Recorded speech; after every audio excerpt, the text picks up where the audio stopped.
Le temps des contes de fées est révolu. Les rayons jeunesse des librairies aussi se sont mis à la page, et il n'est désormais plus question de bercer d'illusions les enfants en leur proposant uniquement des histoires de demoiselles en détresse secourues par de vaillants chevaliers. Alors quand l'autrice espagnole María Isabel Sánchez Vergara s'attaque à la vie de Lady Di, dans le cadre de sa collection pour enfants Little People, Big Dreams, elle ne fait pas l'impasse sur les troubles alimentaires dont Diana a souffert.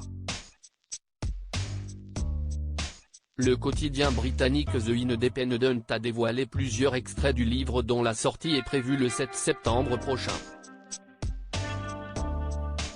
Même si sa vie semblait tirée des pages d'un conte de fées, elle s'est vite rendue compte que le cœur du prince appartenait à quelqu'un d'autre.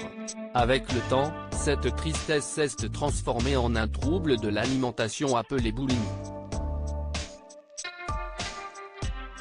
Chaque fois qu'elle se sentait seule, elle cherchait à se soulager en mangeant tous les gâteaux qu'elle pouvait trouver dans les cuisines royales, décrit ainsi l'autrice alors que l'illustration montre une Diana amorphe, assise sur le sol de la cuisine et tenant une assiette vide.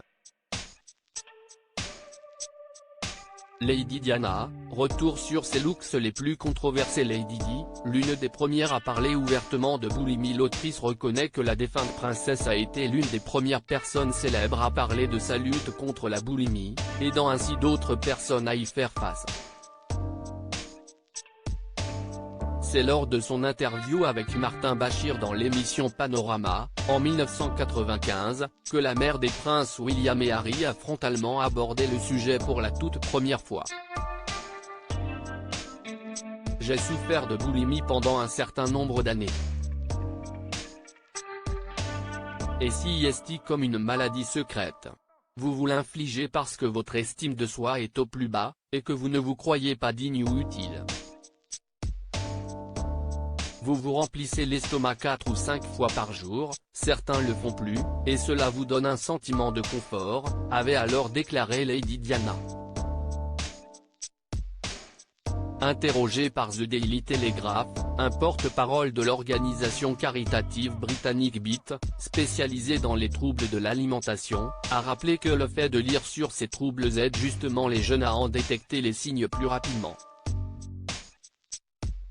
Article écrit en collaboration avec 6 médias.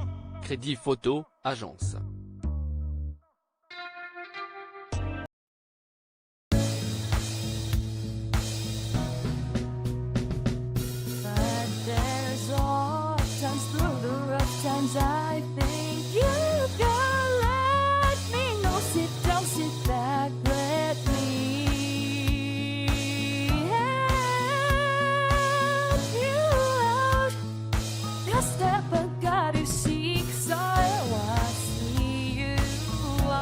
On your own, but